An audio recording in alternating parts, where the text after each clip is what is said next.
go back to basics, but we're not going back to where we started, because we're not going to simply take direct contingency principles, for example, and try to build an entire approach around that. We did that once. Direct contingency principles are very important. They're still on our lists of evidence-based therapies, things that are obviously linked to the animal learning part of our history as a tradition. But we're now going forward with a larger set of cognitive science and emotion science and neuroscience and, modern, frankly, behavioral science, even behavior analysis, which is the wing that I'm out of. But the exciting thing about that isn't just that, oh boy, we get to geek out with all this new stuff. The people who are listening to this, who are practitioners, should know that what it gives us is the opportunity to be useful in a different way. I think many, many, many practitioners have wondered, why the heck are we going through these weeks of trying to figure out, is it this subsyndrome or that subsyndrome, when it's not going to make any difference to treatment? And oh, by the way, it hasn't been shown to increase the outcomes by going through that process.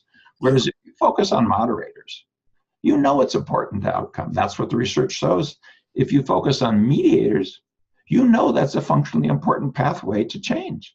And so it gives the practitioner a place to focus on processes that matter in terms of making initial treatment choices in the case of moderators, but also in terms of tracking progress in the case of mediators. And that's exactly what's not been in our protocol for syndrome era. And I think this is also in line with a general zeitgeist that we are kind of now moving forward and beyond DSM and beyond diagnosis and identifying what has become known as transdiagnostic mechanisms. There are a number of treatment protocols. David Barlow's unified protocol is a case in point. So trying to understand the processes that cut across many different problem areas. And this sort of leads us a bit away from this very arbitrary diagnostic categories, trying to understand what is it that we need to move, that we need to change for people to get better, and also not just to make them feel less bad, but also make them feel better in their lives, generally speaking. So there are a number of core processes that we think are important, and these core processes are outlined in the book. Well, yeah, we should get to the book, but what you just mentioned there when you hesitated and say, not just the things that remove distress, one of the things that happens as we go back to a process-based focus is that some of these processes are known to lead to quality of life, prosperity, post-traumatic growth, etc. So we're not just shifting the topic, we're also shifting the goal in a way, because I think we're going back to the idea that we're going to be useful to people across the full range of what it is that they want help with. In the biomedicalization of suffering in this latent disease model, we kind of got stuck with a very negative focus. And you can see it even in the term transdiagnostic. I mean, that's not right. That's not the right term. I don't know what the term is going to be. We've struggled with that. Yes. Because transdiagnostic is far too narrow. That's just saying, okay, within these slices that are in the DSM, I can deal with 2 or 3 chunks. No. Well, we think the word will be process-based therapies eventually. Well, we suggest, and maybe we mentioned in the article, we talk about process-based therapy, process-based CBT. In the long run, maybe even CBT is too narrow. Maybe it's just process-based therapy, as we mentioned in the World Psychiatry article.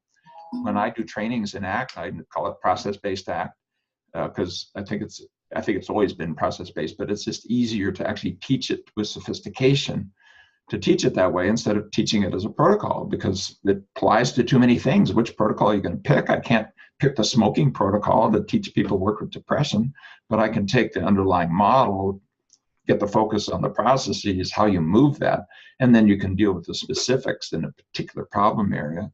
And it looks like that's where we're headed across the field now. What I also think is exciting about the project that we are working on is that it really links practice and theory very tightly together, and we have actually in the first section we talk about in philosophy and what the theoretical underpinnings are, and then we very concretely link the mechanisms to the specific techniques that we think are important to target the mechanism. Yeah, let's jump into the book because we haven't really laid that out for the listeners yet. You and I have produced a textbook, which is, I think, will be useful to practitioners, but was designed also in training with graduate students who are learning about psychotherapy and behavior intervention. And we're calling it process-based CBT. And what you're talking about is in the initial part of the book, we really kind of lay out the theoretical and foundational kinds of issues that are involved. And then we go through these domains where the processes come out. And then finally, sort of process by process, walking through how you can use these principles when dealing with people. I think it's fair to say it's an evolutionary book, not a revolutionary book, because we have to move one step at a time. And so people will still recognize their field and themselves and what they already know how to do and so forth in there, but with a clear movement. And I'm kind of excited about it. One of the things we did is we based it on a consensus document that was produced by ABCT with many, many, many other societies involved. I know the ACBS folks were involved. I know the cognitive therapy group was involved. And that consensus document kind of laid out some things saying we're going to have to focus more on theory and principles. We have to get clear about our philosophy of science, what our assumptions are. Yeah. And things even down at that level. And they're all in the book. And if I could also just intersect, I think we spent quite a bit of time thinking about the term CBT, or should we call it CBT? Should we? And I think we agree that CBT is an umbrella term that is not narrowly defined. We don't identify it with any particular CBT protocol for depression or anxiety, but rather CBT as could be synonymous as evidence-based therapies, but CBT has become known as, and most people would know what we mean if we use the term CBT. But there might be a time when we change that terminology. But for now, we feel comfortable sticking to the term process-based CBT.